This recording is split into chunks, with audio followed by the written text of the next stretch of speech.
Yeah, right, it's going.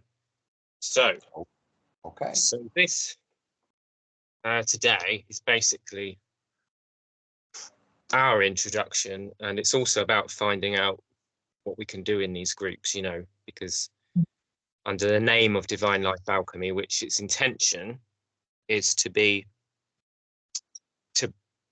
to bring something that we're not getting, and needs that we're not getting met, which part of it is about community in the modern world, and how we don't, you know, the society's not really giving us the clear space to be able to be authentic and real. And, you know, we don't have to be saying really deeply personal stuff, but it's a place to be able to share. And today we're recording, so that's cool. So that's fine. Anything else I want to say? I think that's it really. So let's just have a little breathe for a minute. Let's have a little bit of breathe and come into our breath and into our body.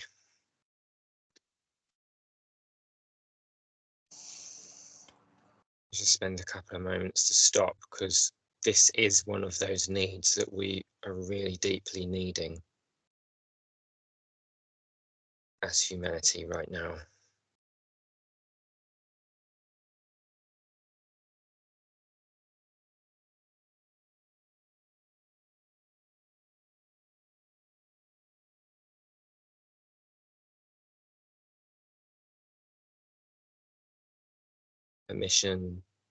Permission to stop. Not to be doing something.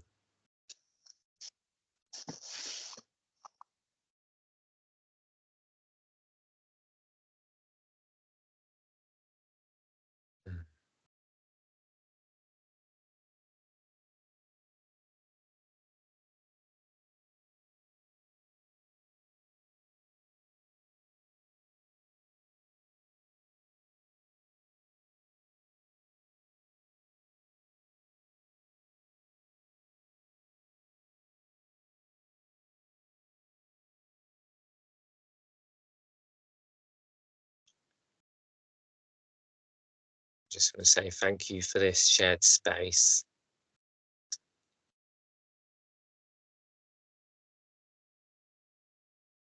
For the depth of what we have. We're so lucky when there's so much people struggling on it, and we're in a safe country, and we are safe and we can ground in. I just said that prayer for this space, that we're protected and that our soul self or our spirit team or whoever we feel is supportive may surround us.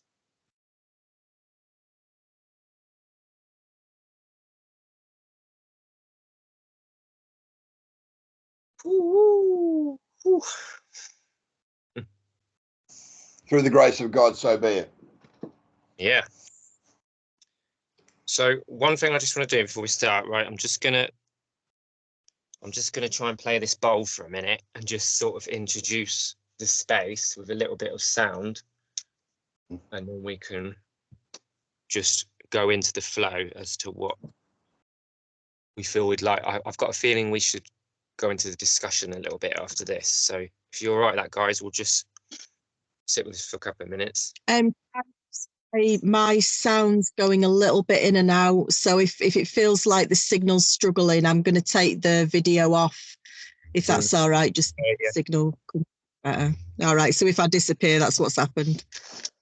Signal's good, Katie. You're clear as a bell. All right, cool. Yeah, it's good. It is. You're fracturing a little bit at times, but I'm still managing to get hold of what you're saying at the moment. So What, me? we'll see how we go. Both of you. Yeah. Okay. No worries. Right. Here we go then. So. Ooh.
So, Are you done? yeah, and what I just want to suggest a little chat about, let's see how you feel, Mike, because I feel like you're ready to go, about sound and, you know, what that means to us, and using it for healing, basically, you know. So yeah.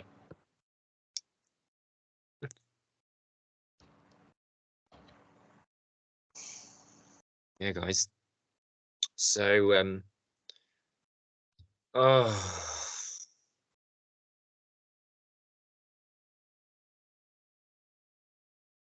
know it's as much the silence as the sound, and me. I won't use being a Gemini as an excuse. I'm kind of trying to there, but having a busy mind. You are a Gemini, so you are an excuse. That it's like it's absolutely beneficial to have an excuse to stop the wavering mind, as Mike would say. And I think that, you know, to play the crystal bowl like this, and to not even have chords, just have that very simple, and I think you can relate with this, Katie, as well, this clarity when life can be so jumbled and we need that focus. And that is what we get when we can just go into that improvisation, into the moment, and not control, and let it flow. So yeah, what do you guys reckon? You go first, Katie.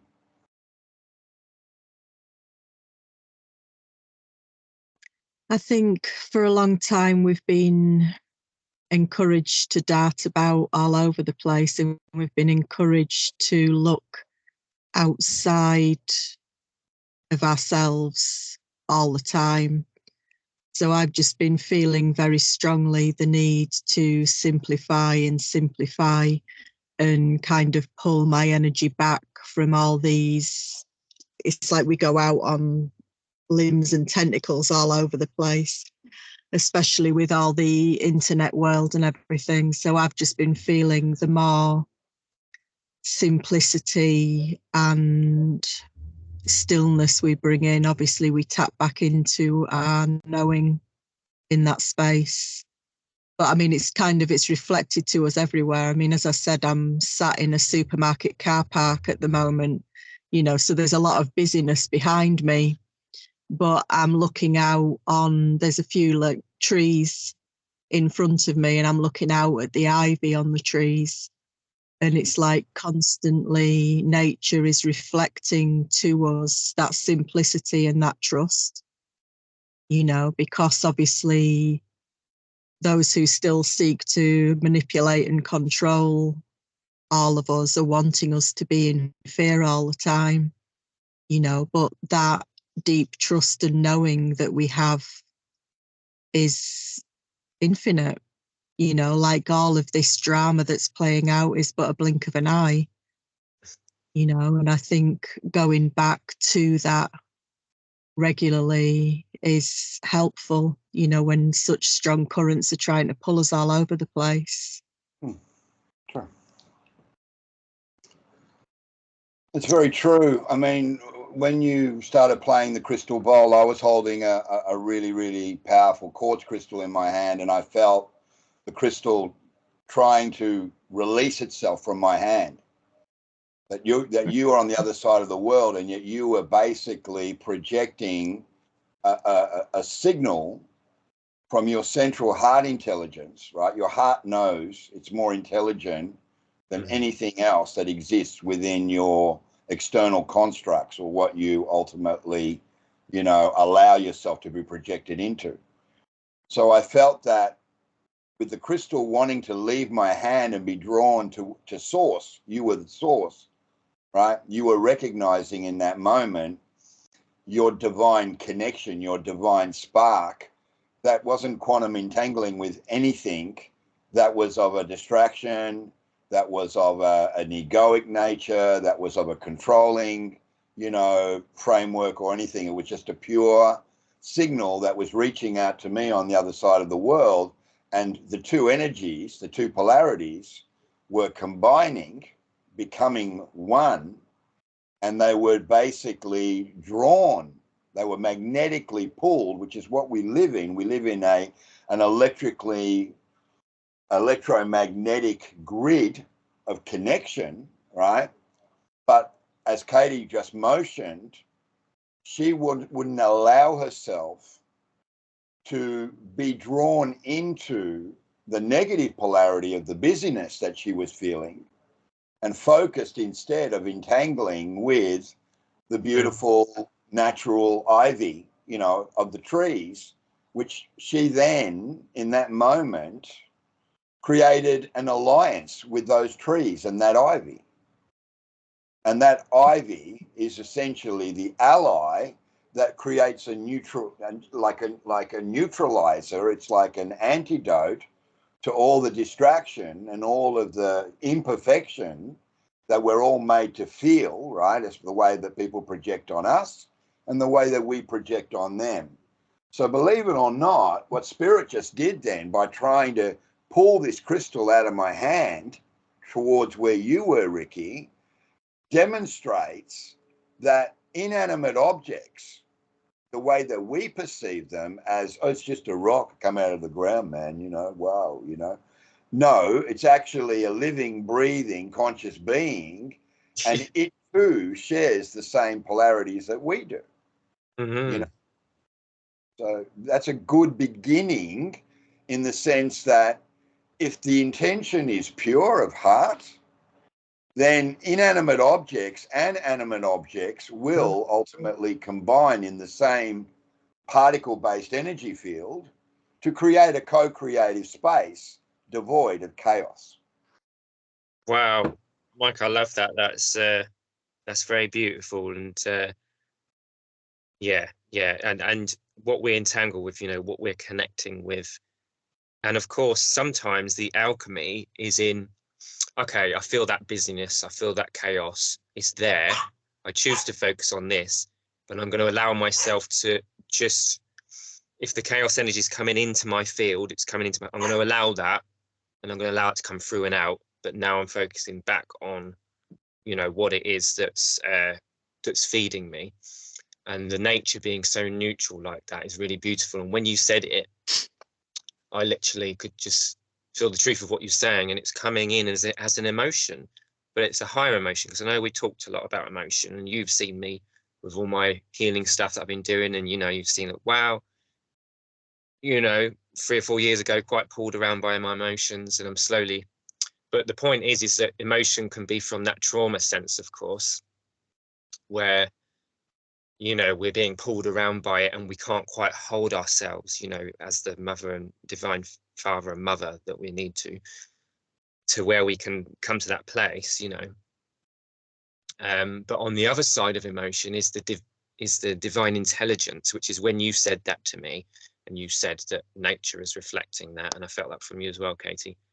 Nature is reflecting something neutral, and when I felt that emotion, it was my soul telling me, yes, let's remember this. And this is why it's so beautiful. We really need to be sensitized. We need to feel as a human species at this moment in a way that's grounded and balanced, so that we can discern the truth. Because when we feel that emotion like that and something moves us that someone said, we take note now, you know, because this is a time to really take note of those things and be like, yeah, ignore that. But of course, you know, some of us learnt to ignore our intuitions and but it's that emotional channel.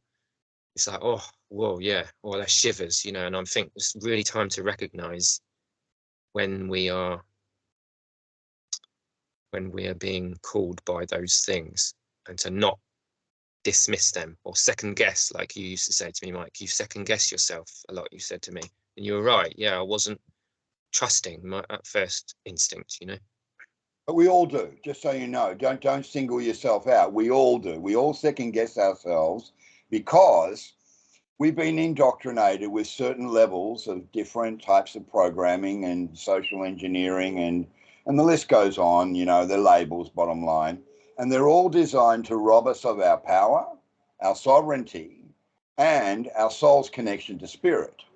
Because believe it or not, all of what we're learning more than anything is that we've been making a distinction through the false light of spirituality, that there is in fact a distinction or a separation between the soul and the spirit. No, there's fucking not.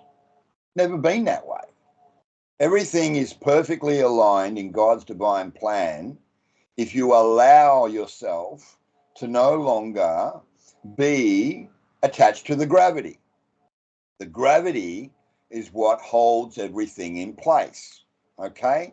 We are part of a divine creator spiral that ultimately generates chaos as a particle in the quantum field. And when we mingle, or when we involve ourselves with other particles or other souls, we co-create more of the chaos. So we've got to learn to untangle ourselves from the chaos. And our natural ally to do that is nature. But because nothing talks about connection to nature and only talks about let's connect to all the material things, all the technology, all the AI, and these are not our allies, these are our enemies. And I don't know if Riki's told you, Katie, but I've been inspired now as a result of the ridiculous, you know, circumstances we all were exposed to during the COVID era, right? The 3 years of the COVID era, that I'm writing a book. Mm-hmm. And the book is being inspired by understanding that, well, if you're going to be in a war, which we're all in right now, we're in a battle of mind, a battle of spirit, and a battle of soul, and they're all the same thing, really. It's just we label them, we create those separations, detachments, that we need to know our enemy. And once we know our enemy, right, which is a part of ourselves, right, that's when we realize, well, if we create chaos, then it's the gravity that holds the chaos in place. What is the magic ingredient? What is the gravity? Well, the gravity is what triggers us. And what triggers us more than anything is our emotional state. So really what we're doing now in this day and age after the COVID era is redefining the language that now gives us a true expression of our illuminated light body, and not what we perceive, right, to be, you know, the perception that the so-called light working and spiritual community creates for us. That's false. It's false light. Religion is false light. You know, all of those constructs and all of those attachments, it's just false light. And because light is basically created by electrically charged particles, it means that we're all subjected to, and here's the killer. I love this part. It's the part I'm just going to go fucking nuts on in the book. It's not anything but dirty electricity, right? Everything in our life is fed with dirty electricity. And therefore, we are not actually clean particles in the quantum field. We're not clean souls. We're fucked up. It's part of the game. It's part of the quandary that we're all supposed to figure out while we're on this stupid planet at the end of the day. So when we walk in nature, when we walk down a concrete path, forested by trees on either side, what do? We beeline down the concrete path, and every now and then our periphery catches that glimpse of nature that in this blinking universe that we operate within the quantum field, we just connect with for a split second. And then we're gone. We're not in it anymore. And then we connect again, and then we're not in there. Mm-hmm. So what I'm learning is that when I walk, which is funny because people look at me and go, this guy's walking sideways. He's not walking like he's looking where he's going. He's looking like I'm walking like a crab, right? Because I'm looking at the fucking trees and I'm going, cleanse me, clean my dirty electricity, because my whole electromagnetic field, including what surrounds my central heart intelligence, is just dirty electricity. I'm a dirty, distorted particle. So what do? Is we know our enemy. And what's our enemy? The thing that feeds it. The internet is our enemy. Everything that we create, co-create, and share on the internet takes us further and further into a state of our separation. And this is what I believe we can really win back. We have to win back with courage and with valor our connection to our true and higher self. So when these so-called protagonists get on these YouTube channels, which I fucking laugh at, you know, ridiculous people who sit there and go, yes, it's all about the blah and the blah and the blah and the blah. The first thing I say to myself, they're being fed with dirty electricity. Their frequency is distorted, even though they are of the mindset that they're operating at a highly evolved, clean transmission signal.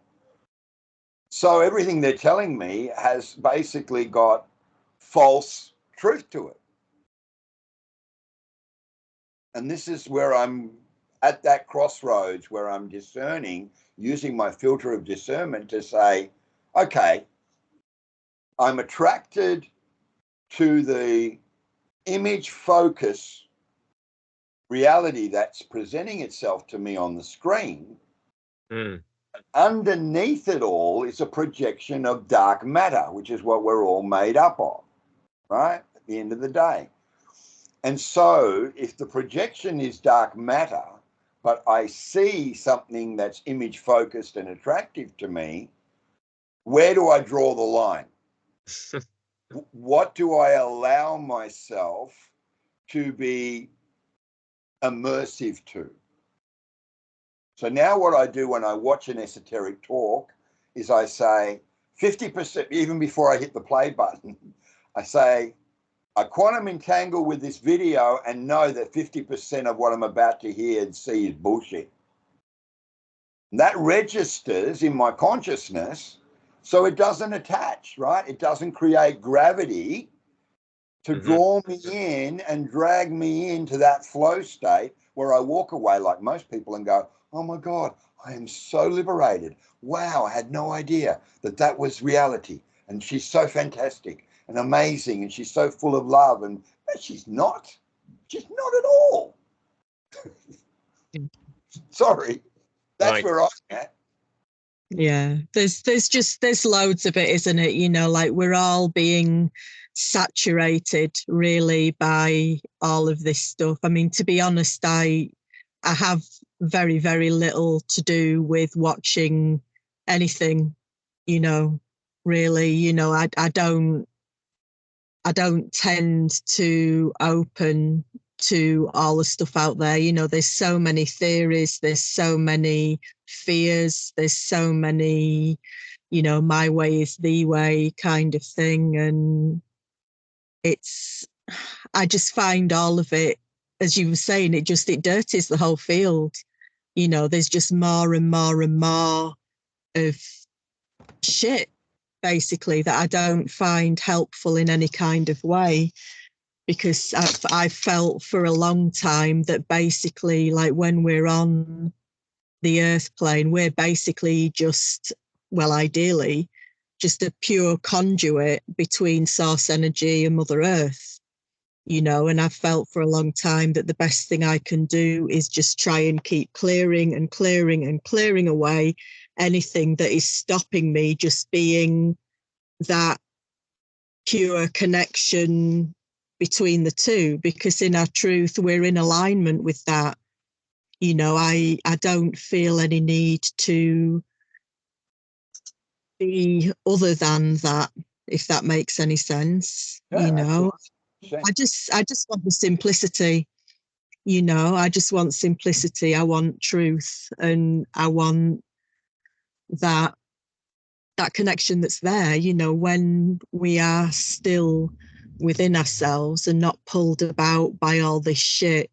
You know, we are resonating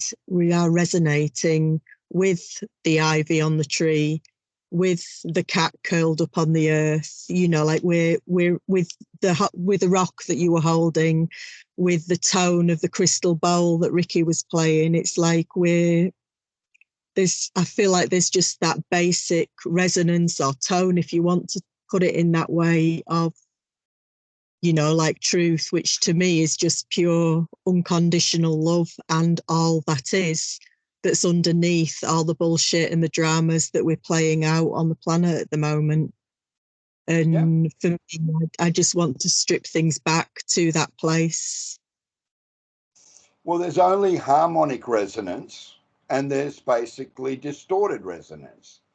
And I think I think Mother Earth, I think Gaia herself has become a distorted resonant frequency. And she's now making her plan to basically rid herself of what plagues her, which is this very ignorant, very dark matter projected consciousness. We're not evolving, we're de-evolving, excuse me.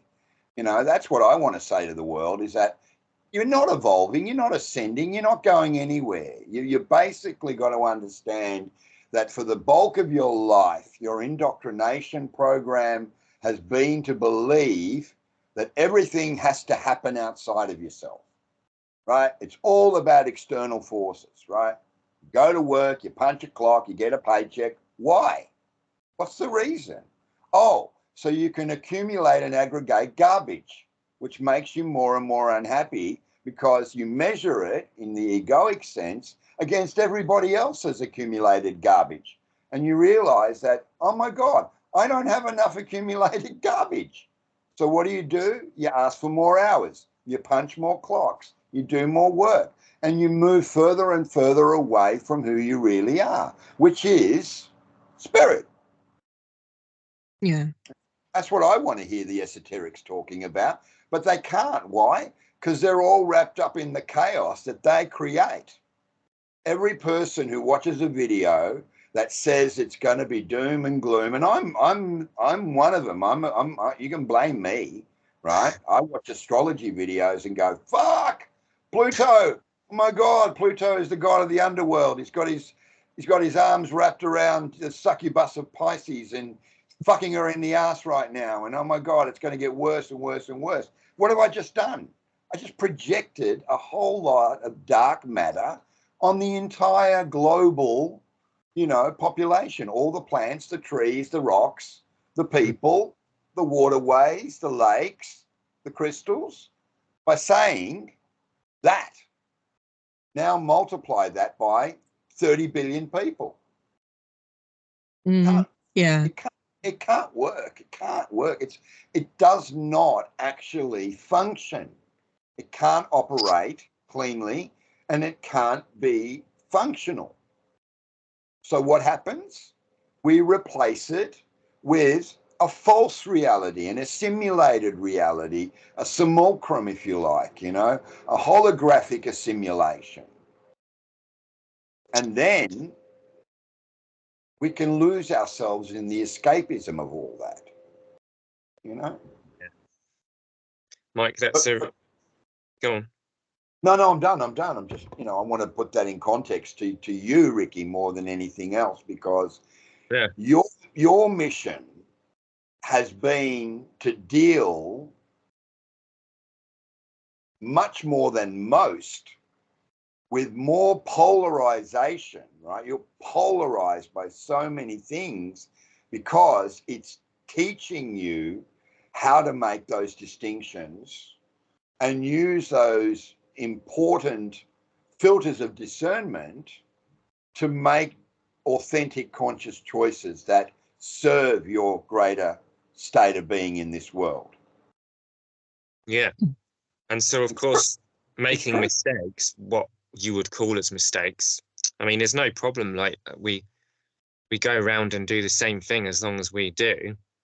I do think there's a certain level of on this planet of where people are coerced into staying stuck. You know, I think there's more interference in that way going on, where the evolution is being sort of stunted a little bit. Yeah, really.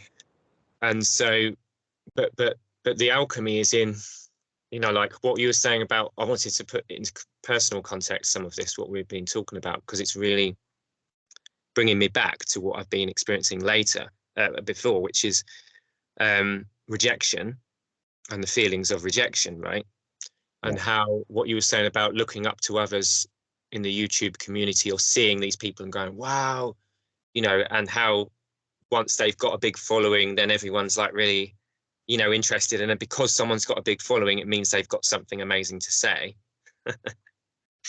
you know, or whatever, and how we can give our power away in that. So what I realized is that there's a weight, there's a gravity that sometimes we can't see, which is our unconscious, of course, our unconscious things. And with the fact that in society these days we're tending to want to escape so much, then we're even less likely to see what the weight is of these things. And then that's how society can manipulate through the finding our weaknesses, you know, the want to be loved, the want to have a community, the want to feel included, you know, the want to feel like you belong. And so I discovered this week that I have been projecting on someone and putting them on a pedestal, just like we do with these pop stars or whoever it is, and in a way not really valuing myself. And so this is a journey to try and understand what is it that we're actually doing here, because if these unconscious things are so unconscious, they're running our show. And I believe that becoming Neo in the Matrix is actually understanding those wounds clearly, so that they can no longer, of course, define us or pull us. And for me, so it's like, okay, let's feel into that rejection. Okay, you know, the first relationship with a girl when I was younger, and she was the one that everyone wanted, you know. So when I was rejected, it like went poof.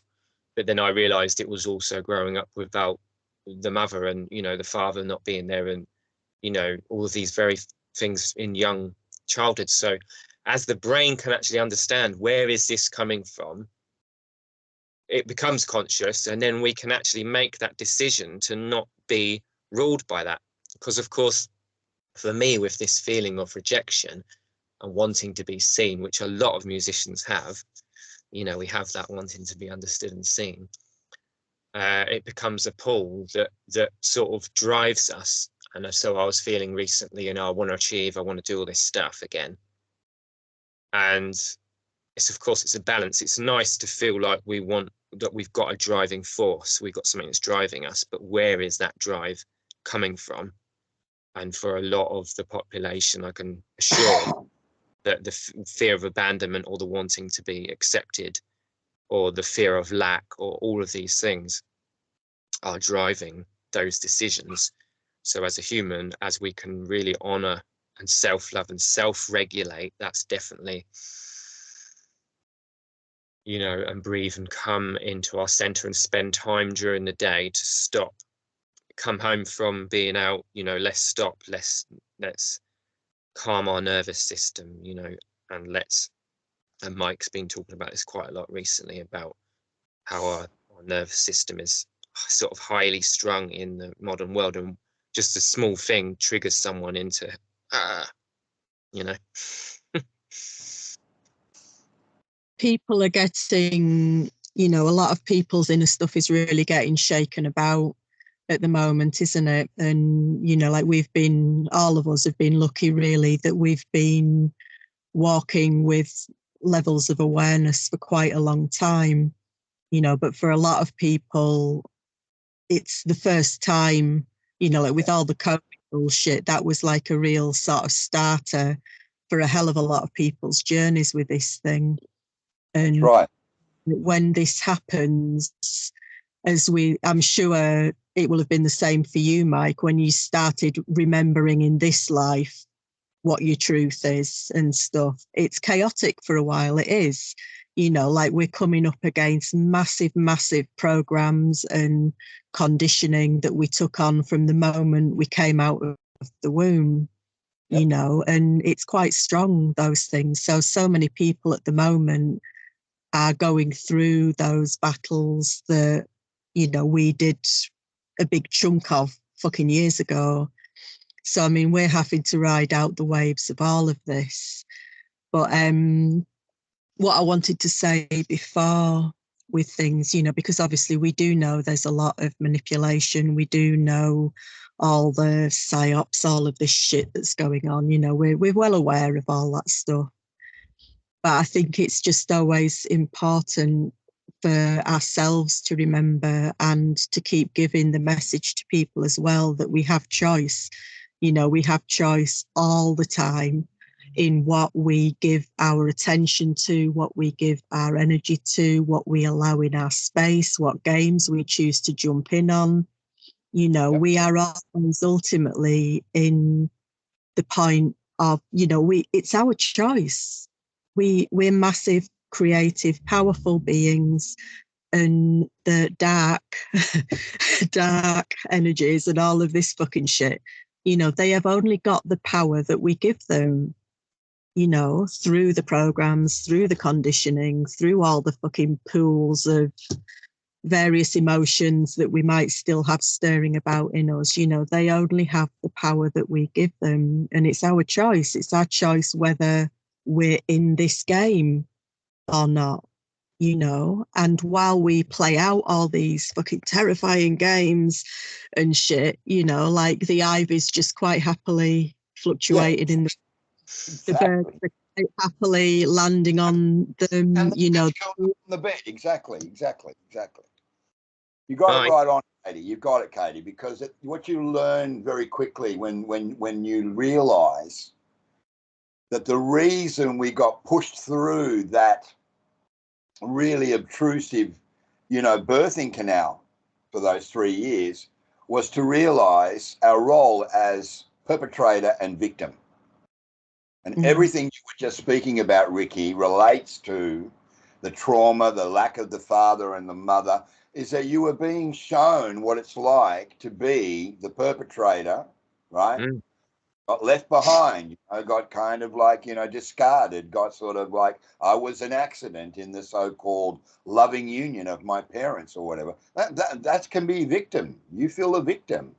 But you're being a victim because in a different incarnation of the demiurge that we all operate within, this relentless recycle program, which is part of the quantum field, right? At the end of the day, particles continue to, what do? They keep sort of tumbling and tumbling and tumbling. But what ended up happening is that the so-called dark controllers, which is the CERN and the DARPAs and all of these false light scientific you know, institutions and whatnot, is that they were able to take a particle and change its mass. Mm. And when they did that, just like in Oppenheimer, the movie that I told you inspired me to start writing the book, he realized that by taking those particles and not trying to pull them apart would create an explosion, right? An outward, you know, force. But by bringing them together, smashing them together, as they say, they're smashing particles together in CERN, they would create a fusion process. And that fusion process is what creates the imbalances. And then we don't know if in that moment if we are a victim or if we are the perpetrator, or are we a Jekyll and Hyde of both? That's right. That's what I learned over those 3 years, that, yeah, I was playing a victim card, but why? Because I was a perpetrator in a previous recycle, and I was being told through karmic debt, if you believe in that sort of thing, that you got to go through this, and people manifest that as the projection of a dark night of the soul. Right? Yeah, I agree. But Mike, we have, you know, this is my opinion, that we have, of course, Yeah, we have both. But, you know, just as much as these experiences are about that maybe we've been the perpetrator, and we have, you know, I have in this life and I have in other lives. It's the point that through these experiences, once we start to come to peace with them, through the traumatic experience, we become, we find the deeper understanding, which maybe the other generations who did the things that affected us didn't have. And so that's the thing. That's why, for me, it's not so much feeling a victim, it's feeling the pain of the wound of that, but recognizing that the people before me, you know, the parents or whatever, had their reasons. And in coming into that and alchemizing it, we come to more peace with others, because for a lot of us, everybody represents our mother or father. You know, I've probably projected father on you. Do you know what I mean? So through my being able to actually relate to myself and how I feel and alchemize those wounds without buying into the drama, do you know what I mean? Then I can now actually understand my father better, and the history of humanity. So we're having more and more compassion through what we're actually going through. And I feel like that's the real reason to do the deeper work as well, because you're becoming humbled. You're becoming humbled by what you've gone through, because the victim part of you will be more about using your pain and your trauma as an excuse to keep doing what you're, you know, to keep drinking or to keep doing the unhealthy thing. Whereas the healing, recognizing the victim, is that, you know, you're recognizing where you were actually a part of it. You know, I've seen recently how my lack of self-worth, my shame, has allowed punishment or punishing entities for other people to try and bring me down. So normally I would be like, well, fuck you, what you're doing. This is why I'm quite forgiving, because I'm a bit like, well, I understand that part of this behavior from other people is actually that they're getting pulled into the vortex of my actual trauma, especially when they're people who get close to me. So in that way, it's less about, you know, you bastard, why did you do this to me? And more like, well, okay, why am I allowing this in? And not everything that happens to us, of course, happens because we've allowed it in, maybe, or that we deserve it in some way. And it's good to get really clear on that, you know. But it's just that, you know, so what I wanted to get across to you is that how deeply I feel that it's really beautiful, because I can feel it now. We can sort of surrender to all this energy and all this life coming in and recognize that, okay, everything I feel is all right. You know, it's okay to feel it all. It's okay to feel the anger, all these things. And and we recognize that there's a divine river of grace, which I'd like you to explain what you feel about that in a minute, what your divine river of grace is to you, which is that there's behind everything, and Katie knows this very well, that there's divine love and acceptance from, you know, our soul or our ancestors or God or whoever it is, the deeper intelligence knows what we're going through, and these ancient wars and everything, and all the resentments that are collective resentments and these things that are carried. There's a message and a journey that we're going through, and we need to trust the journey. And that is where we can ground. We can just relax, because we can actually trust that even things that we don't want to be happening, we don't want to face, it's okay. Like, there's something beautiful behind it all, and we can trust that, you know. So that's what I feel about all that. Yeah. I feel, man. All these things that we go through, I mean, basically we're just experiencing what we experience, all of that. And I do think that's part of the reason why we choose to go through all of this. You know, we want to feel, we want to experience, we want to, you know, I mean, what's the point in having these lives if we don't feel all of these things? But it's like it's going through that then does open our hearts ever more in compassion to absolutely all that is, you know, and going through the experiences of being in turmoil with it and all that is part of it, you know. And I think, you know, when you've gone through a fair amount of those sort of things yourself, it does just open you up deeper and deeper to the compassion and the pure unconditional love behind all of it, you know, and the knowing that everything is all right, no matter the number of programs and fucking fear fucking shit that's coming out all the time. You know, it is all right. It's absolutely fine. And in virtually, well, you know, like in virtually every single moment of our lives now is all right. You know, we're told to project into the future. We're told to keep going back to the past. You know, it's like we're getting shuttled about. But whenever we are here now, it's all right, you know? And we just keep flooding ourselves with the messages that things are not all right. And it's fucking bollocks. Of course it is. And the thing is to realise, to qualify that, Katie, is to say, am I of relationship with it, or am I in relationship with it? A simple qualification of the energy. Because when we say we are of relationship with it, then we are part of it, right? And if we're all warring through the disconnect and the separation to war against each other, that's what's happening, isn't it? We're warring against each other at every level, every possible level that's imaginable. We are warring against each other. And so what does the energy do? It resonates with that. It creates that. We become in relationship with that rather than of relationship to it, meaning there's an objective perspective and there's a subjective perspective. And when people kind of like talk about the collective, they're not even dealing with the most important aspect of all, is how can you be projecting into the collective if you don't even understand your own lack of self-love? Yeah. You know, I've always been of the mindset that people who go on and go, love, love, love, love, love, fucking bollock, bullshit, fucking Jesus Christ, where's the self-love? Then I'll believe what you're talking about. Right. So when I call them out now, Katie, they say, oh, Mike, you're so amazing. I fucking love you. And I go, no, you don't. No, you don't. Full of shit.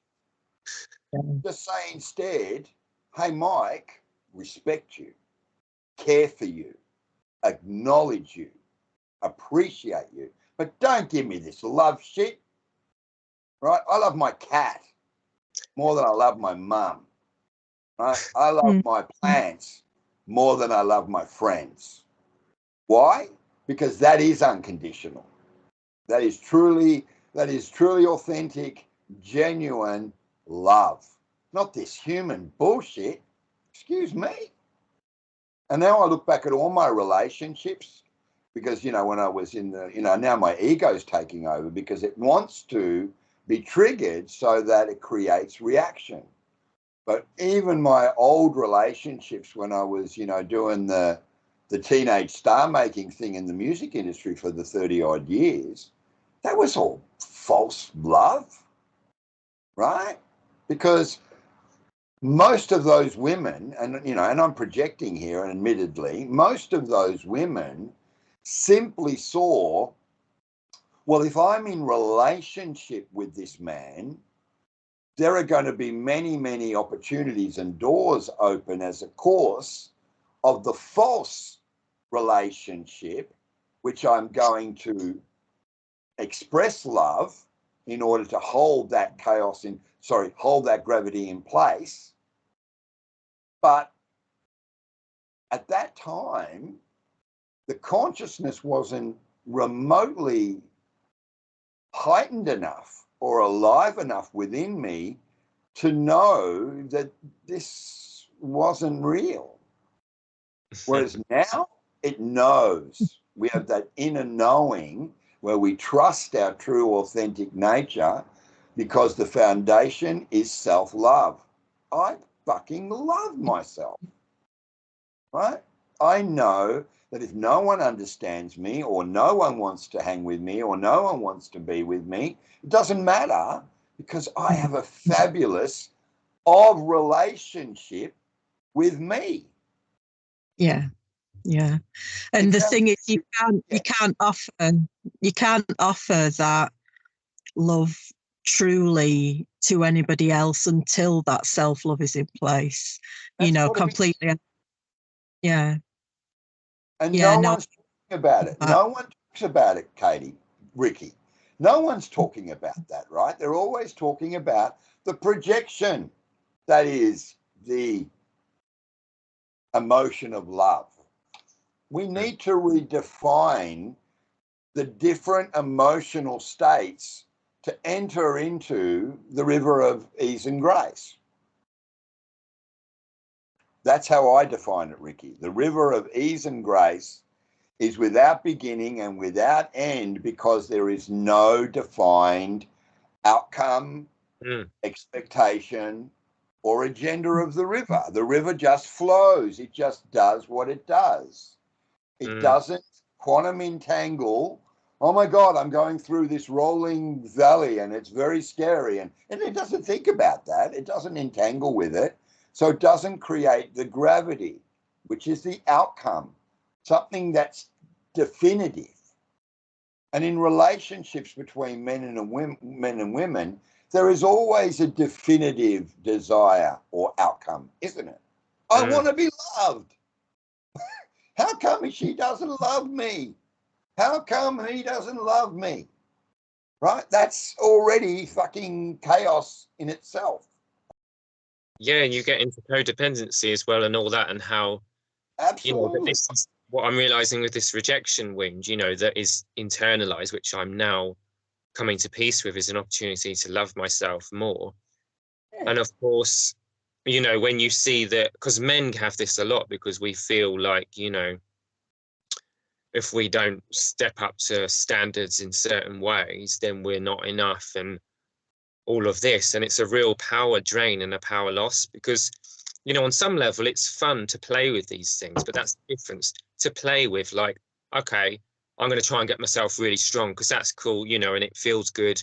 And like, you know, I'm going to wear really nice things and I like wearing really nice things. And yeah, it kind of gets some attention, but I'm not like really needy on that attention. So it's fun to play with them.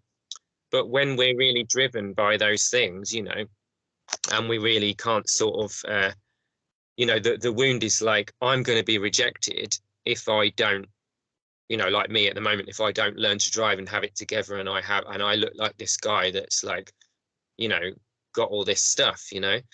And so the desire, the pull to try and achieve, you know, and I admit it, that's what I'm working with at the moment, is this desire to achieve.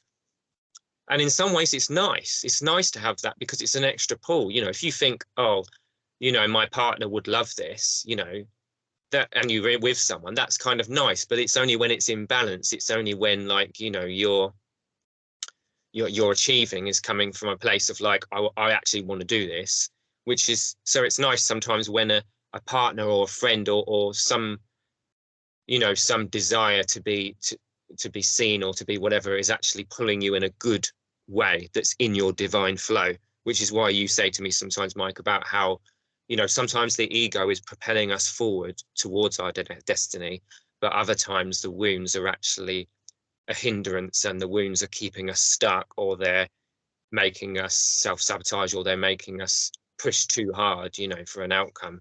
And that's really like quite interesting, that whole thing, you know. But what we know is that as we metabolize that wound, as we come to peace, as we come to more self-love, and we can come into balance and into actually choosing to play this game rather than the matrix fucking with us. We're choosing, and that is where we go out into the world. We're like, yeah, I'm doing this because it's fun, you know, because I like to play with all the forms and all of that, you know, and not that I want to be loved or I want to be seen. And it's a really different. It's not coming from a desperation inside, like a hole that you're trying to fill from an outside force, isn't it? Absolutely. You know, because the force is to try and make yourself whole through outside things. It's never ever going to fucking work. You know, everybody that we pull in to try and fill that space within us, they're not going to be able to, you know. And then that's when people start blaming and hating and all of this fucking shit, you know, like, I don't like you anymore because you're not filling this gaping fucking hole inside me.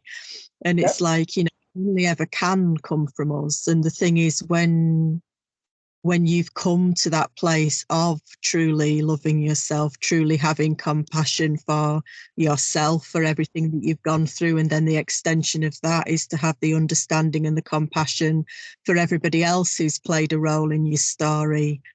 You know, when you do feel like that, you don't need anybody else. Powerful. You know, that's the thing then, like, you know, you may choose to share with people, you may choose to hold space for other people while they do that work within themselves, but like that actual need for the other doesn't really exist anymore from that space. Yep, I agree with that. And I think the magic word, I think the magic word here again is be playful. Come from a playful view. Yeah. Because we don't, I mean, again, you know, when we think of play, what do we think of? Well, let's fool around, you know, let's be, you know, but it's not actually. It means being light of heart, bubble of joy, in gratitude, greater service to self. I used to say greater service to others. No, greater service to self, and as a course, project that service to others. Yes, that works. I like that, you know. But this whole, we need to save people, and we need to be always open, always available to deal with other people's drama and trauma. No, that's not what we're here to do. We're not here to do that. But that's part of the program. Yeah, true. I mean, it's balance, isn't it? You know, and it's where you're coming from when you're doing stuff. And sometimes we, you know, the desire to fix or the desire to, you know, it's your agenda, isn't it? You know, what is your agenda? I'm going to have to wind up shortly, sorry. I don't know how much longer you wanted to go on for. I can just book to it. Yeah, I just want to ask one question of both of you, so I've got a bit of an idea of how, because I always look at Sundays, right? We're into a new 7-day cycle now. So I love the idea of a reset, even though it's Gregorian calendar and that's false bullshit as well and blah, blah. But I like the idea of, okay, midnight on a Sunday can be a reset for the week ahead, right? So I always ask to alchemize and bring in the magic. But what's the magic? The magic is something that's playful, something that I don't have to be expecting or you know, drawing in unnecessarily, but rather, you know. So the question to both of you, all emotions aside, right? how do you guys go about alchemizing magic that inspires your creative space in this world? Sorry, can you say that again? You were breaking up again. Oh, sorry. Okay. How do both of you alchemize the magic, right, that you creatively inspire in your world?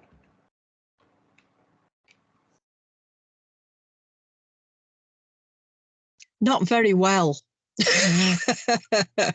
I'm still I've not got that properly. But I'm still clearing because there's been too much personal clutter and crap around. So I'm literally wanting to see the wood in the trees kind of thing.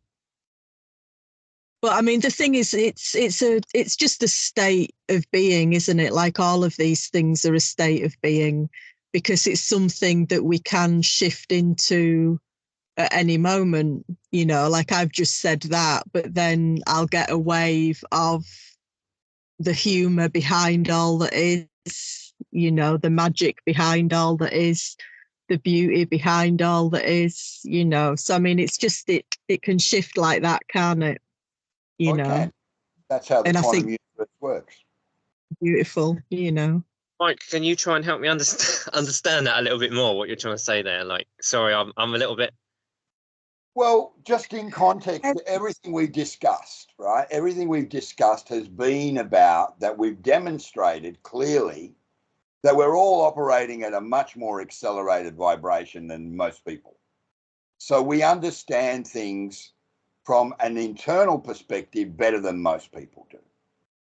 Now, part and parcel of that is it's all well and well to talk about it, right? We talk about it every day. Talk. But you've actually got to go out there and walk and squawk about it, right? You've got to squawk and walk the talk. Right? Love it. So with that in mind, that's where I'm interested to find out, how do you alchemize the magic that helps to reinforce what you already know as, you know, beautiful children of God. You're both beautiful, incredible children, exponents of light, energy, fractalized, fragmented, whatever you want to call it. But the more we can alchemize that magic without having an agenda, without bringing gravity into the framework, the freer we will feel, the closer we will feel to source. Yeah. Source is about alchemizing the magic that we all are. Yeah. Well, look, I don't know. No. So basically, yeah, for me, I'm, well, put it this way, at the moment, I'm recognizing parts of myself, you know, because it's not just about doing shadow work. And, you know, so part of alchemizing the magic is actually allowing ourselves to be authentic, to be who we are. Right, that's where magic happens, isn't it? When we're authentic. And what is that? We don't always know what that is. So sometimes that's about just sitting there, and I have to breathe. So when I've got these waves of, you know, emotion, I'll breathe with it when it's a so-called lower emotion, and then I'll sit there and I'll be like 10 minutes, and I'll be like, oh, that's pretty strong, you know. And then 5 minutes later, I'm like going crazy around the house, jumping around, being happy. So it's the realness of what is. So yes, authenticity and realness does it. And then in other ways, you know, I've been thinking about soul retrieval lately, you know, and how, yes, soul retrieval is doing that work of expressing those things, being expressive, you know, allowing our expression, you know, pushing through blocks of shame and all of this, you know, realizing who we are as much as what was not us. And that's the other thing, is like, you know, to realize who we actually are, and bring those parts of us into our life. Like I can remember now how when I was younger, I was a bit cocky, you know, and I was like, hey, I'm doing this. And I was a bit, you know, like, let's do it all. The whole world is ours, you know. So, you know, what I'm saying is part of soul retrieval or soul embodiment is actually remembering what we actually are, as much as what has hurt us or what is not us, you know, and bringing that in. So yeah, how do I alchemize? How do I, the magic is, it's not, there's no particular way, and it's about being dynamic. It's about listening as much as it is about doing. So I think that is where this meditation is actually, although you could say trying to meditate, is actually creating some kind of structure which you might lose the magic in. True. Good point. Well said. No one's talking about that. They're just saying meditation is the key to everything. Well, it's like your practice, you know, yeah, we need some discipline, but it's like everything in balance, right? And that is where the magic comes in. So magic, we create a container of magic through allowing ourselves to play with life. I think playfulness is definitely the message we're going to leave with today. And so, yeah, doing this spiritual work is not meant to be serious. And we can be, when we trust, when we have the faith and the trust in the path, which we get through going through this journey, we find the magic because we're no longer fighting with ourselves, and we become the magic. Right on. Right Casey, on. sorry? You are? Oh, yeah, yeah. It's just, it's in being. It's, you know, as soon as you come back to this moment, you're in that place anyway. It's just that we spend so much of our time not in the moment, don't we? You know, for whatever reason, it's, you know, when you're in the moment, all is beautiful, it's open, possibilities are everywhere, you know, it's a very, very beautiful place to be in, and we can choose to be in that anytime we want, really, but we tend to get caught in the flows of all the bullshit and the programs and the repeat scripts and all that shit, don't we? So, you know, I'm really sorry. I'm going to have to disappear. I'm going to have to turn the engine on in a second. So It's okay. That was good. Good to catch up with you, and good to hear your wisdom, Katie. Yeah, nice to see you again, Mike. As you say, it's been a very, very long time. It does, definitely. But I do remember very vividly our last conversation. So that's always sat up in my grey matter. So that's good to know. Oh, right. Oh, well, I hope I said something worthwhile at that point. Yeah, you did. It was great. It was good. Yeah, but we were I'm all at a different level at that time. I promise you that. If you go back to that time, we were all at a different level of our conscious evolution, completely away from where we are right now. So it's great to see how far all of us have traveled, you know, this very, very beaten path that's been, you know, tough and challenging, to say the least. So take care. Okay, be in your heart. And just remember, whatever you're projecting, it's not you. Yeah. Yeah. That's the message I've been saying to people. When you project, it's not you. It's not you. No. It's a fractalized aspect that's been kind of left in the wash, and it's not happy, so it wants to project all the negative shit out there. But take it on the chin and own it, right? You're a projector, whether you like it or not. Yeah. We're all doing that. You know, anything that's still unresolved is cycling. Absolutely. I'm going to bow out. All right, lots of love. Bless you. Thank you. Bye. We'll carry on, Mike, for a minute. Take care. Bye for now, yeah? Yeah. Okay, that's good. What have we got left? We've got, I can take this one. Oh, no, you're listening to me on this, aren't you? Let's just take this off a minute, and I'll come on the other one. Burp, burp, burp. Okay. So how you feel, Mike? Good, man. I mean, you know, this is what I said. He said, as long as people who are going to be in this group simply have good, solid, probing questions, right, concerning their life, concerning their relationships or whatever, I can be of benefit, but it's not going to be about me, because you know me, Riki. You don't want me talking about my wisdom, right? Because that's when it gets fucking out of hand. Yeah. But Yeah, I'm happy to be a conduit. I'm happy to be a hyperdimensional conduit of knowledge in the library of, you know, of great knowledge and deep wisdom to help people make sense of what they're going through in life, whether it's emotional, whether it's physical, whether it's mental, whether it's spiritual.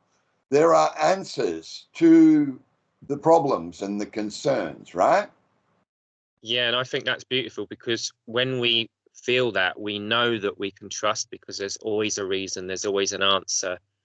You know, even when things are going very nasty in our life, there's always something, and there's always something beautiful awaiting. So it's really good, because then you're not going into this sort of too much into the fear of it all.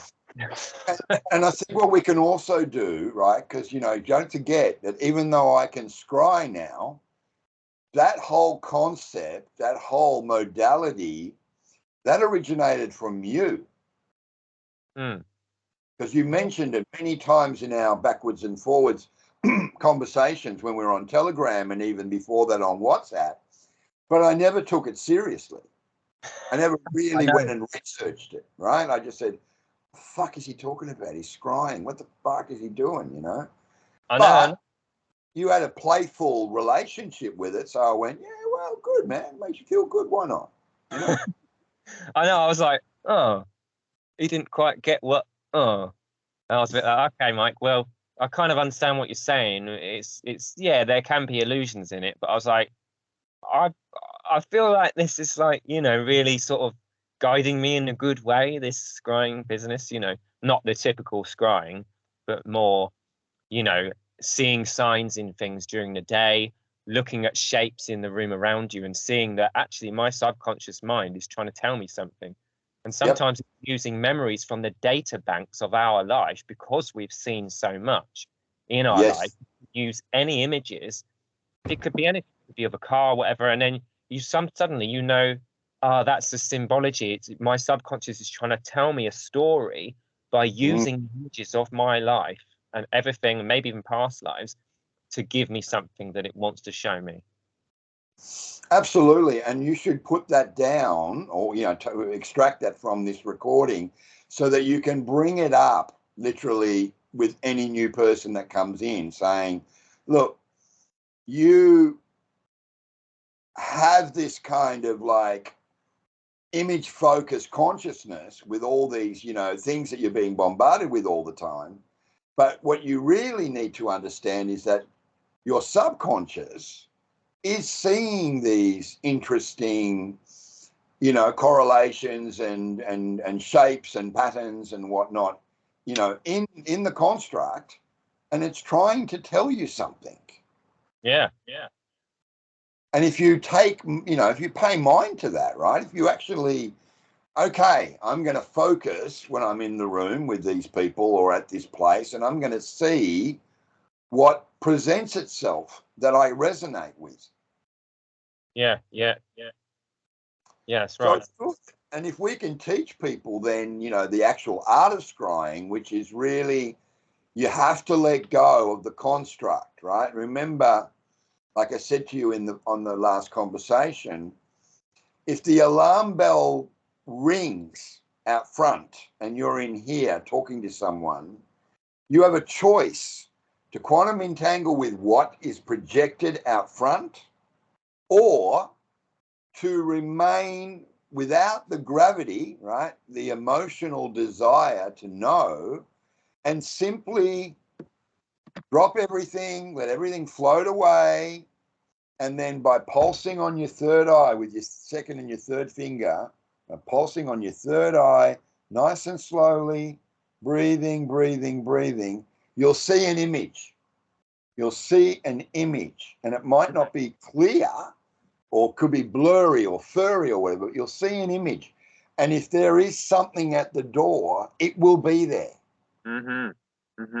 So I've done that, and I've said, it's 1 o'clock in the morning, the alarm is going off. Now, normally I would be triggered by fear and reaching for the baseball bat, right? Yeah. No, now I turn everything off, so it's dead quiet. So if there is something at the door, I want it to know that I'm aware of it. Yeah. And then I start pulsing on my third eye. And what I see is I see a Watiko spirit, right? I see a dark spirit looking for a way to infiltrate and bring its energy into my flow state. And its only intention is to fuck me up. There's nothing else. It's just there to say, I need you to project fear, to feed me, feed that part of me, what I'm projecting, so that I can be even more scary and I can be even more evil and I can be even more oppressive to you. And the more I push you down, like I've got my, my proverbial, foot on your throat, stifling you of breath, the more I feed, the more I live, the more that I embody your life force. Mm-hmm. It's a very real thing. Yeah. And yeah. Just as that is very real, and I'm very aware of that, and it's good to be sensitive to when that is actually happening, and when people are in front of us who look like they're channeling, to be okay, because forgive them for they know not what they do isn't about just allowing abuse or anything. It's about recognizing that this person is not in control properly of themselves, and then taking a good action from there, and choosing not to react and buy into the drama and feed the louche energy. And of course, just like this can happen, we know that our ancestors, or loved ones, or God, or whatever you want to call it, is working on the other side to continually bring opportunities to help us. But and the same person who earlier on was helping us, 3 hours later has gone into a trauma or something, and they now have, like you say, a Wetiko spirit working through them to fuck you over. And that's the thing, to make the distinction that people are changeable, and so really we have to really trust this deeper sense rather than what the visuals show us. And the short answer to the enigma that it creates is you don't give it gravity. Remember, gravity is what holds everything in place. This is the aha moment, right? When you think about all space stuff you watch, what are you watching? You're watching a dude. He's in this massive fucking plastic bubble of a suit, right? And he's floating. He's floating in free space. Nothing is entangling. He's not entangling with anything. Nothing is influencing him. He's just this particle, this soul, floating around in free space. Mm-hmm. But if all of a sudden, out of nowhere, a comet comes, and really, really out of nowhere, he's going to be triggered into creating fear. And fear is the gravity. And the gravity is what then holds the fear in place, instead of it coming in and going, oh shit, there's a comet. Oh, I'm good now. Yeah. Instead, it's like, fuck, it's a comet. Oh, it's coming to get me. Oh, I'm going to die. Oh, what have I done? I've quantum entangled with the fear. Yeah. And now I'm holding it in place because my emotions create the gravity. Yeah. So collectively we're doing that. Yeah. And we need to help people understand, can you identify the gravity that is holding your negative emotion in place? There's a choice, isn't there? And what I'm noticing recently is the more, because I think my journey is definitely sort of this empath sensitive type through the experiences that I've gone through. But of course, the more I can hold myself, when I will go, say for instance, into London or whatever. I mean, these days I tend to be in my own bubble, but my aura's not too bad. I feel quite good. But say there is some energy, like you say, the comet is coming in. And it's the ability to it's that ability to hold that alchemy, to transmute, where we can actually sit with it. And okay, you could say that you don't want it to come into your space, that's fine. Or you could say, look, it's already come into my space, but yes, I'm going to breathe, I'm going to alchemize this, I'm going to allow. And it feels, it feels like stress. I'm feeling the stress of the person around me and the collective, but I'm going to breathe that in, and then it's going through and out, and so I'm actually alchemizing the energy that's coming into my body, and I'm not absorbing and taking it in. But of course, the more clear our channel is, and the less we're caught in the victimy, and all the cycles, the more we can actually navigate and move through the denser energies, Yeah, absolutely. And what transmutes gravity is intention. Yeah. So I'll give you a perfect example. You get to the station to catch the train that takes you to London. Now, your projected memory is already, I've had some pretty shitty times and weird things have gone down and weird people have projected on me and pulled their Watiko spirit and tried to fuck me up and shit. That's what's going through your mind, right? So now you're at the electric doors of the train, and before the doors open or you open the doors yourself, you're saying, I quantum entangle with what lies beyond these two doors. And I quantum entangle with what lies beyond these two doors, which will only serve my greatest benefit. Mm-hmm. Now you open the doors. I like that. So you have intentionally allowed yourself into the field. You travel into London, and London will express itself in a manner that supports, right, the trajectory of your benefit. Mm-hmm. And when something comes into imbalance it, then you are deliberately being targeted in that moment from the demiurge to say, he's having too much of a damn good time here. We've got to start upsetting his cart.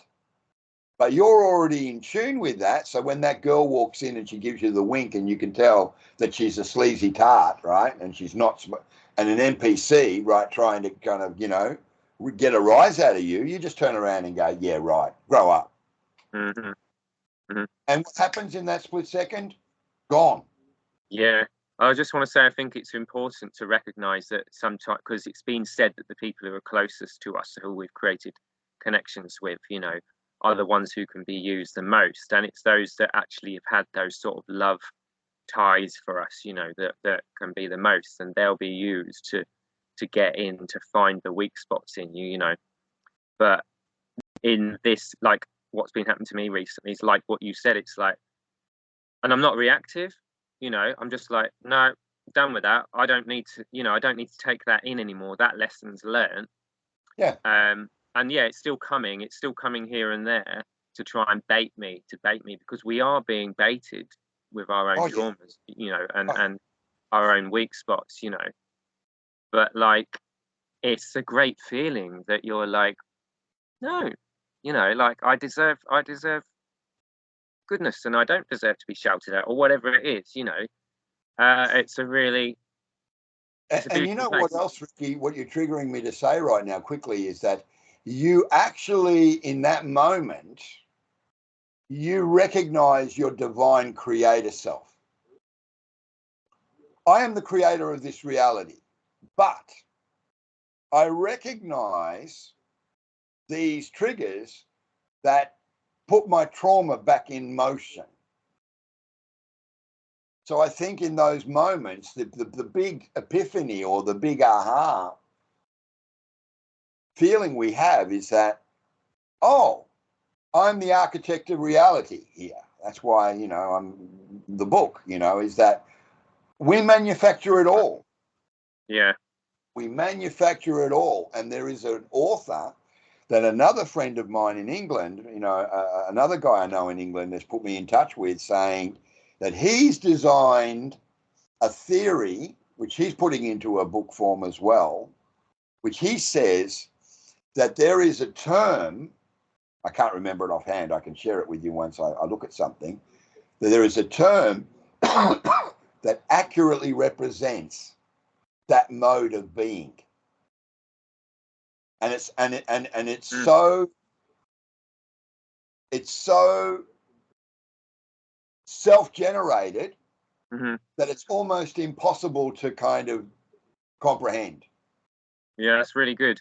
I think that's the difference, you know. Although I kind of talk about the things from my past, it's now being done, and has most of the time, in a way to say that I'm using this to empower myself, because in trauma with people there's a disempowerment, if you know what I mean, a sense of that I'm disempowered. But for me, it's from this place of like, I'm choosing, my soul is asking me to clear this, so that when someone is being used to trigger me, I will just be like blank slate. And actually, no, I won't just be blank slate, because it's not like as you clear these emotions and these wounds, like I was saying today, I've got a rejection wound that I now need to work with, because I didn't see it was in my subconscious. It's not like it's just gone. It's more that it's the energy of it's gone. Your emotional reactance has gone. You can face your triggers. You go into the storm of the things that you've been avoiding because it's painful. And that you also have the gift of now being understanding other people who are also struggling in that way. And you're probably likely, even unconsciously, your energy field will support those people. When they come into your energy, they sense that your spirit is supporting them, and you don't even have to give energy to do that. That's the funny thing, because, you know, when you're truly supporting someone, it's not about giving your fucking energy and like, oh, fuck, you know, like, I'm drained. It's a totally different thing. The holding space of the spirit is like, it's almost, yeah, it's like that part of us that is Jesus, you know, that it's a very powerful aspect of us. So when these lessons are integrated in that, we seem to be able to, when people don't even know it, they don't even know it, but they know, like, for instance, me, that I'm mostly, for musicians at least, a safe person that people feel they can talk to.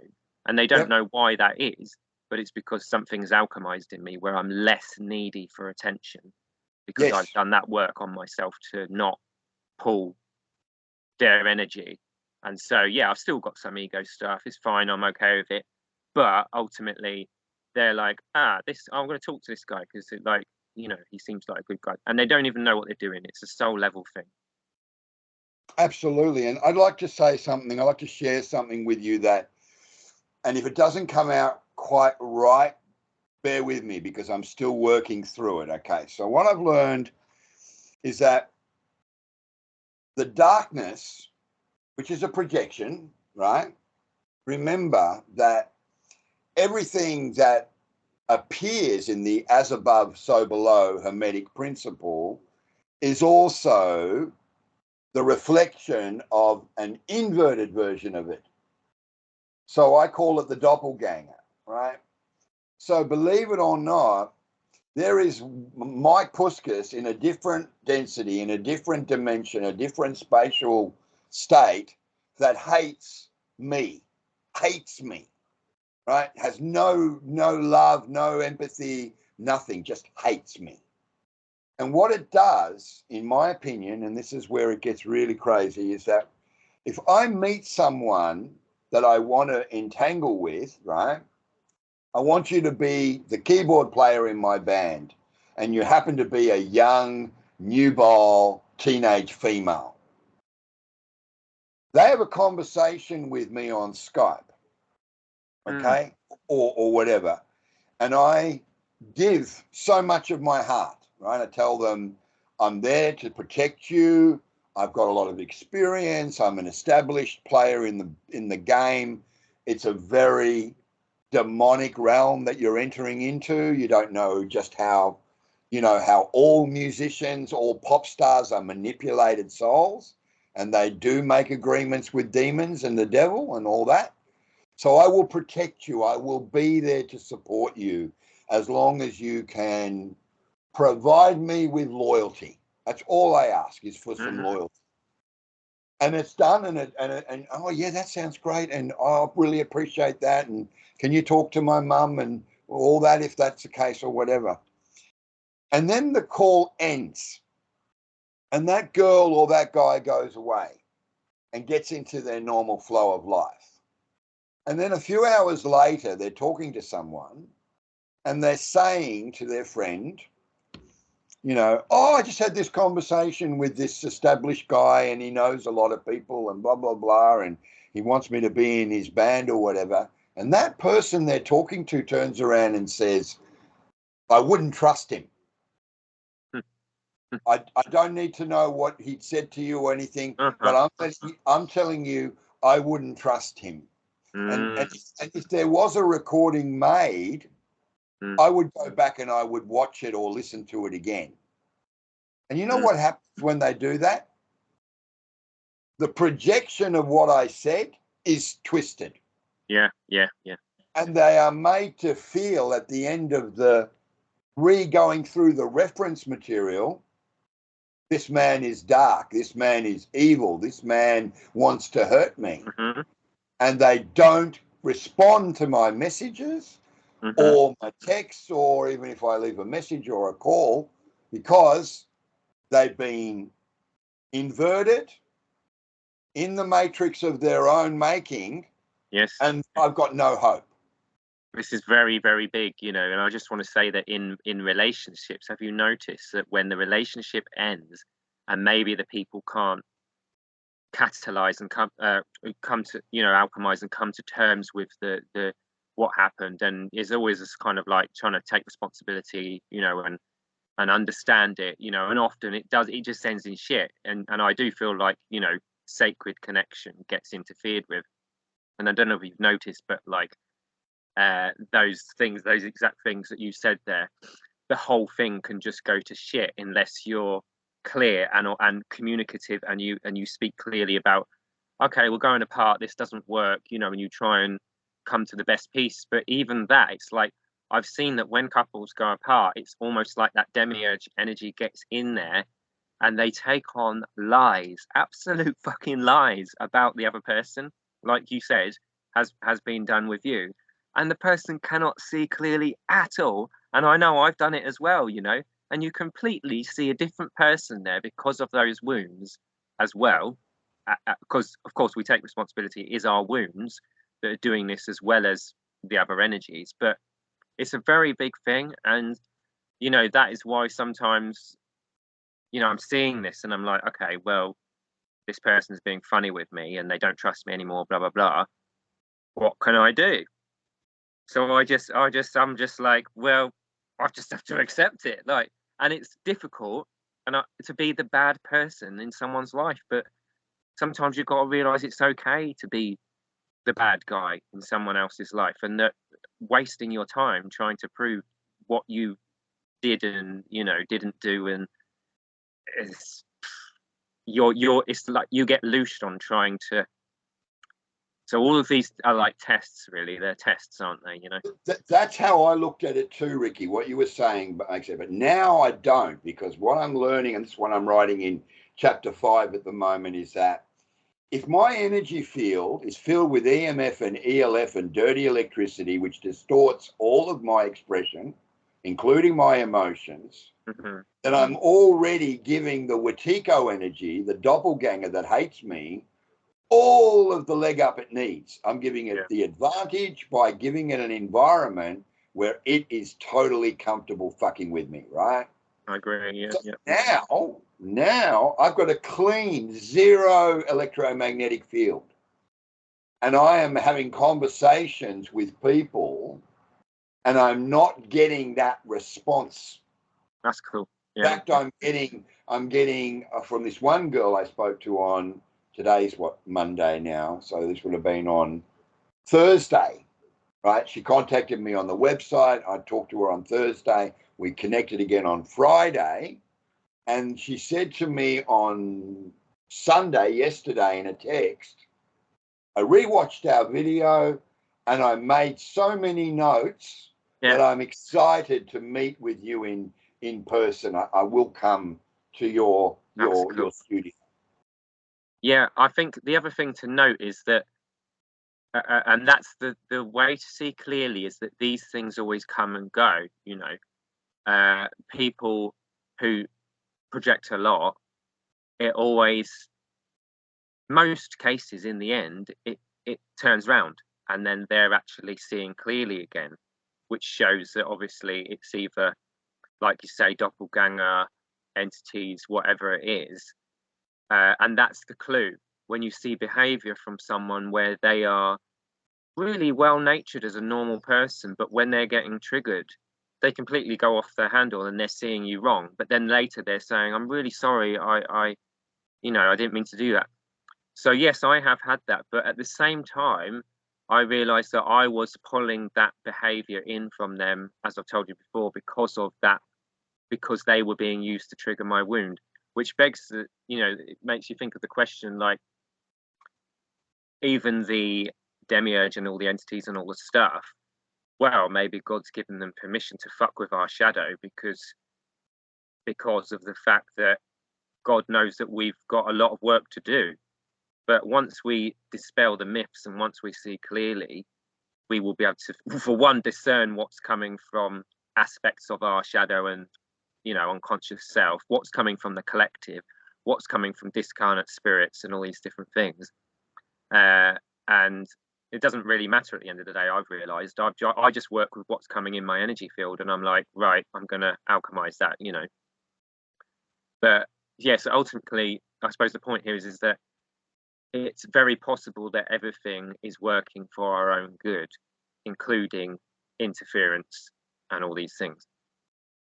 Well, it does, because again, if someone turned around to me and said, you're going to be an encyclopedia of knowledge when it relates to, physics and the quantum field, I would have gone, yeah, right, mate. Yeah, sure. Yeah, pigs will fly. No, there's no way. I was terrible at maths. I hated those Me subjects. too. I couldn't do it. I couldn't, what's a fraction? Oh my God, a fraction. Oh my God. Wow, I can't really? I could not deal I'm with the it. same. And now I understand it. I know E equals MC squared. Right. So that's easy. You've got one spatial dimension over here in an oscillating frequency, another spatial dimension over here with another oscillating frequency. And as they come closer together, what do? Because they operate at different poles of energy, is they repel each other.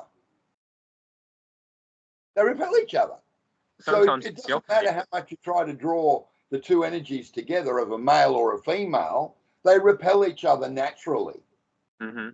Right? But we want to put such an emphasis on the novelty, right? When we meet someone and we're drawn to their physical attractiveness, right? We don't know anything about their life or their background or their devotional or spiritual practices. We just see a beautiful woman in front of us, dressed to the nines, smelling great, looking great. And our lustful desire overrides everything. It can be both as well, it can be the lust and the love, because we can still feel that soul connection and be pulled in by it, but we're not really seeing the shadow energy of the other person as well. I mean, like in Glastonbury, it's easy to kind of walk around barefoot and be like, I love everybody. And, there's some truth in it, but it's like there's also some delusion in it as well, because you're not actually seeing where the shadow energy is. So these people, Riki, I'm sorry, man, these people, if you were walking down the street in Glasgow, right, and someone jumped out and beat the living shit out of you. They nearly did. Oh, really? Did this anyone guy, come I'll just tell you quickly. I was just going along on my bike, right?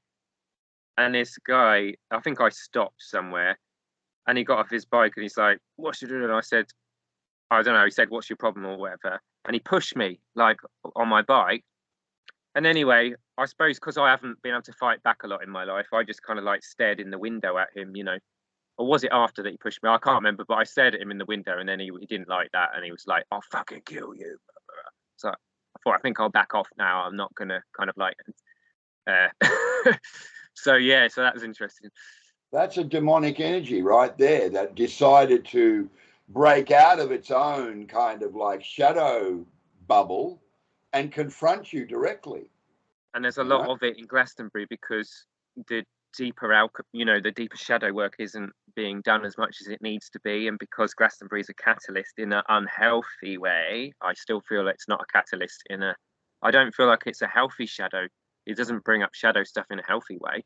There's something twisted about it there. So so it does seem to bring out these sort of behaviors in people who are like 1 minute like love you man, and then the next minute they're like fucking swearing down the street. Yeah, exactly.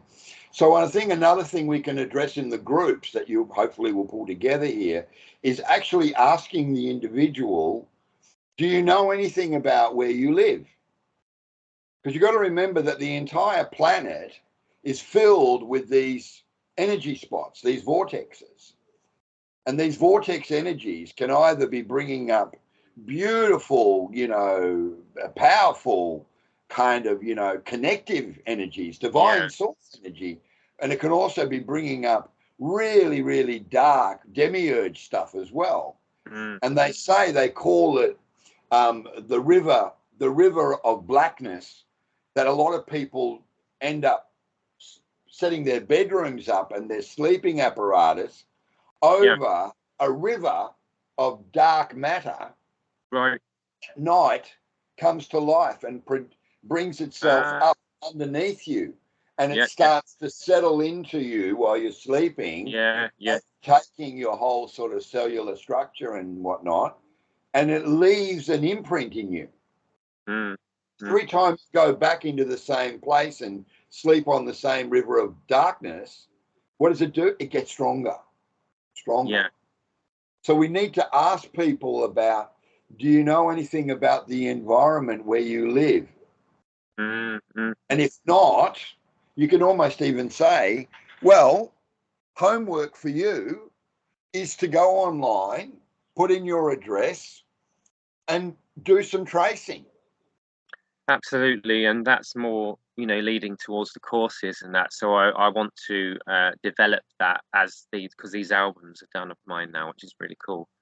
And so now it's just waiting for the artwork for the covers. So I'm in a place where it's like I can develop some other things like this. I'd like to do a course at some point as well. And I know you did a great course with the Alchemy of Grace, and that's is laced with deep meaning. So here you are. As I found out, and when Celestine died, when she got taken out by that microwave and her car crashed into that bridge, she did say to me 2 days before she went to the disclosure conference in Mount Shasta, in Arizona. Wow, yeah. Our wisdom has come too early. Wow. Our window was not now. People weren't ready for it. Yeah. And even the woman who ended up paying, one woman paid $900 and bought the lot, bought everything. And even when I had my one-on-one with her, she turned around and she said, I don't know why I wanted to buy everything. I think it's because I really love Celestine. I don't know you, Michael, so I'm sorry, thank you for getting in touch with me and whatever, because, but as I was viewing the video modules, it was only what was in my heart that knew what it was. But my physical self, my construct, couldn't interpret it into this reality. Okay. And I said, oh, okay. So do you think that this was, she said, don't get me wrong, the wisdom came in and it was very, very much there, but I didn't know how to implement it. Oh, okay. Yeah, it makes sense. So that's why I think it didn't work in the end, and why we ended up basically, for lack of a better word, calling it quits. That's really interesting. Yeah, that's worth noting, isn't it? So that is where, really, really coming into our bodies, the embodiment, the time in nature, the getting to the nitty gritty, like what is it that really people need and how can we refine it down, because where we've expanded so much into all these different things, and we're interested in that and we believe in that, and we're taking from that, and how can we get and it's that people are begging for it really these days. Like in some way they just want to be told, like, just give me the cookie. Like, what do I have to do? I'll do it. But it's like fucking too much. This is what Lolita said to me, when we had our consultation. She said, Michael, you can't turn around and ask for antidotes to the poison you've already taken, right? She said, you're dead. I'm sorry, I'm talking to a corpse. And I went, okay. She said, but don't worry, because you're talking to a corpse as well. I'm dead. Yeah. I've taken the poison. I drank the Kool-Aid. I'm dead, right? Yeah. There's no antidote for me being dead, right? What there is there's preventative measures to ensure that the next time I recycle, they can't kill me again the same way. And I said, well, Lolita, be honest with me. How many times? So how many times have I been burnt to death? How many times have I been pulled apart by horses? How many times have they taken my tits, and how many times have they chopped my cock off when I've been a man? How many times have they split me in half? How many times did they stake me like a vampire in the night? I can't remember. It's been so many. Wow. And I'm sitting there just going, fuck me. Wow. Shit. Have I been? Oh, yeah. Looking at you. Yeah. You've been through it, mate. Don't you worry. You're a witch. You're a warlock. You're a soothsayer. You're a necromancer. You're a fucking, you're a dark magician. I just went, wow, fuck. Okay. Thanks, I think. And have you noticed how, like, when you become aware of something like that, because I almost want to, it's not necessarily a nice thing what you're talking about, but I feel like I can hold that. It's almost like by becoming aware of what, and sometimes it's conjecture, like, did this really happen or did it not? But other times I know you've had past life memories that were real. And it's almost like when you become aware of something that's real like that, this whole alignment, it starts to align like that. And you can sort of like be in your power, because you're no longer, the elephant in the room is not like, do you know what I mean? And there's power in the elephant that's in the room by embodying it. Absolutely. And you can actually fully breathe, because it's almost like what you're actually breathing in, what you're dealing with. And I think as humanity, we need to actually know what we're dealing with, and the things that have been, because remember when I talked to you about that when I was traveling, and I said about that ancient thread that we were weaving, we've woven it through the generations, but when we got to Lemuria, or we get to Atlantis, or whatever it is, certain moments our own life, the difficult things that we've been able to face have created a kink in and it's like, you want to get in there, and you can scry to do it, right? You can scry into those places and be like, what is that? Like, for instance, here's an example, like in this life, with one of my relationships, when it ended, I couldn't let it go. And I was like, what's going on here? And the thing I had to find was the linchpin, which was that I am enough.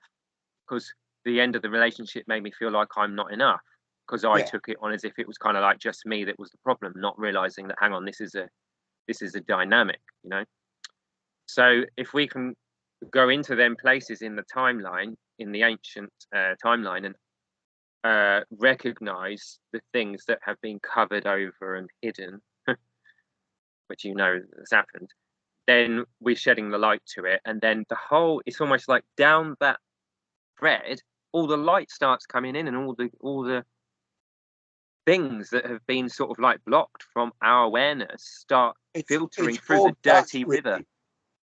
Riki, it's called dust. Yeah, so it's like the dirty river, dust to come back into the field, right, which is being left out there. Yeah, because really, honestly, like what we're dealing with here, when we talk about the whole of time, which is probably circular, there's no beginning, no end, is that there are just these, little blockages. It's almost like, you've got the cave, and like it's all got, all the rocks have come in. And so if we can just start to remove those rocks and know where they actually are, because that's the thing at the moment, we're not quite sure, humanity, and what's going on, we're trying to understand. and then that river starts flowing again. And I think that's really when we see that we've got such a traumatized generation, you know, so many people and the generations before, their biofield, as you would say, like the river, because it should be a river that's flowing, and we're in life, we're responding, we're in relationship with the river, man. That's what you're saying. We're in relationship, not of relationship. Right? Absolutely. So yeah, so basically it's like as if we're a mirror of on the universal scale. I feel like there are blockages in the universe, even though you'd think that it would be just perfect. Like, well, why should there be any blockages in the universe? You know, but I'm pretty sure there are, because we are a mirror of the universe, you know. So we're collectively, the wounds that we're collectively holding are a mirror of something much grander than us. And as we metabolize that on the collective level, that's, you know, the grand awakening. We can then understand how we got to where we got to, because I think we can actually understand how we got here, because there's power in that, isn't it? I mean, to me, history was boring at school. It's like, what the fuck, this is boring as shit. But actually now it's like, hang on, my soul is trying to tell me what my past lives were and what the history of humanity has experienced for a reason. But you've got to also remember that the history, the histology, remember it's been around a patriarchal projection. Most of it is rubbish. Yeah.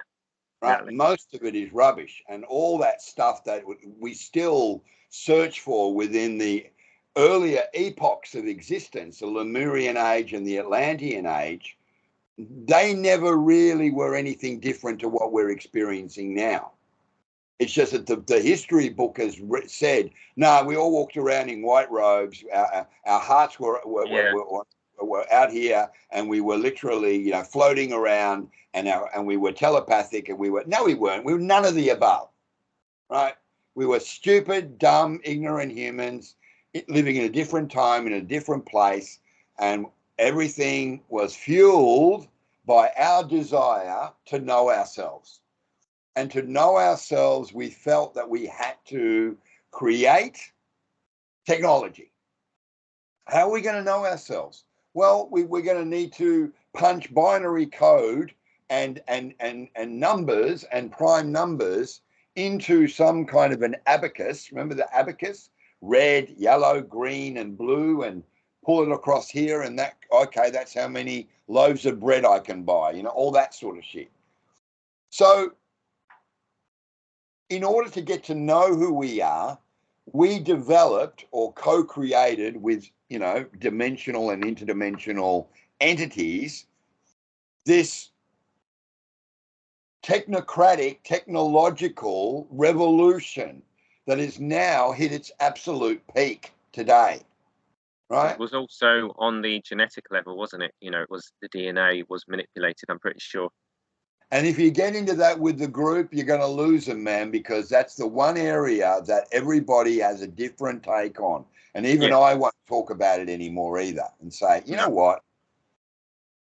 We're in the demiurge. We project dark matter because we're creating dark matter, and we could project and create chaos. That's it. That's all you got to remember. Don't worry about the manipulation and Anunnakis and forget all that, right? Because that's designed to do nothing more than confuse the issue. Distract us. Exactly. But the one thing I did want to sort of like say to Katie before she had to go, and so I'll say it to you and you can pass it on to her, is when you break it all down, Riki, we as our generation, because we're all of the same kind of, you know, periodic age. And before technology. You know, we had it, right? We had it all. We didn't have a synthetic fabric of existence, right? We were able to travel. We were able to experience. We were able to interact. We were able to do things without fear. Everything for today's generation and the generation before that, and even the millennials before that, has been built around a screen. And the screen creates a perception a perceptual prison cell that locks all these souls and corrals them in to this construct. These kids are never going to fly anywhere. They're never going to travel. They're never going to really interact. They're all worried about whether they're boys or girls or men or women and busy cutting their dicks off or making badges out of their dicks or however you want to put it. Or like I said with that video, the government is now telling children that are sick, it's okay to pass away. And you know what? They're sending it to kids' tablets. As the ad, you know, the ad that comes up on the website, the ad scrolling on there, that's the ad. It's okay to pass away. Click here. It was 15555 then in the time when you said that. Well, that says a lot right there. So I kind of get to the point where the indoctrination program has succeeded completely. And our job as alchemizers or alchemists is to help to unravel the dense emotional fabric that they have wrapped around themselves like a cocoon, like a spider in a cocoon. And in order to free their arms, because they're all stuck in the cocoon, they're all glued in the cocoon, they're all fucking the cocoon, you got to basically give them an opportunity. Oh, there you go. Speaking about Kathrin, and she comes up on the thing screen right there. Click on it. So yeah, I think that's really good. So what we're going to do, I think we should wrap up at 2 hours. Yeah. So we've got like 3 minutes left. Yeah, 3 minutes. So how can we?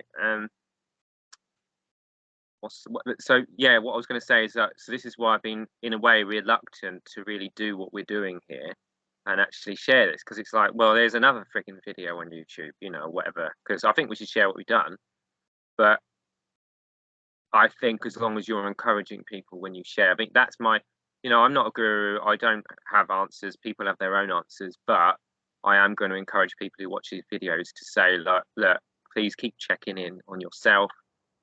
And, you know, I'm not responsible for you know, trying to harvest your attention through my YouTube channel.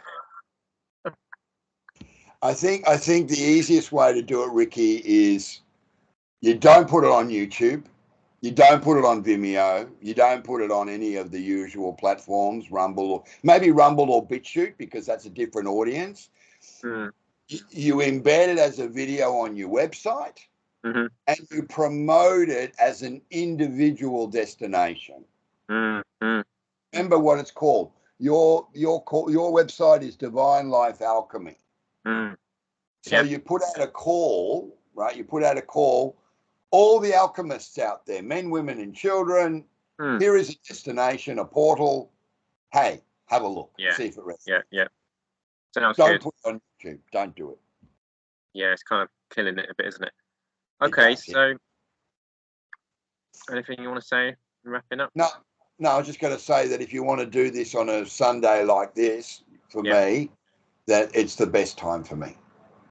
Yeah, because that's really good. I'm glad that as much as anything, this is for all of us, and it's a chance to actually also understand what are our needs, you know, on a deeper level. What do we actually need, and communicating that and listening to other people, because it's going to be, you know, where we can all share something that we're feeling or that we want to just deeply want to express. So that's a real chance for people to, because I think we need that, you know. So, all right. And just like I said, just say to Katie on my behalf, think of all the things that you got to experience before you hit the COVID wall. Because COVID changed the whole fucking world. It did. Yeah, very true. Right. And everything prior to that, we were able to find our bliss. Right. Even if it was just the two of you kind of like, you know, back and forth in the van. That's bliss. Are you ever going to do that again? Probably not. You know? Well, so just tell us that we have the opportunity to be truly grateful that the lives that we led before the COVID wall was amazing. Yeah. All right. But thank you so much for, you know, I had a good time. I enjoyed the conversation, the interaction. and you've got a good copy of everything, so that's great. Yeah. Okay, so yeah. So yeah, just want to say to life, to God, to whatever it is, beautiful Mother Earth, thank you for this opportunity. Please hear our prayer that we intend to evolve and do the right thing every day, and I open myself to abundance and opportunities to be of service to me and all life. Thank you. So be it. Fantastic. Awesome, man. All right. All right. See you, buddy. Bye for now. Cheers, man. Great. Good night, mate. Night, night.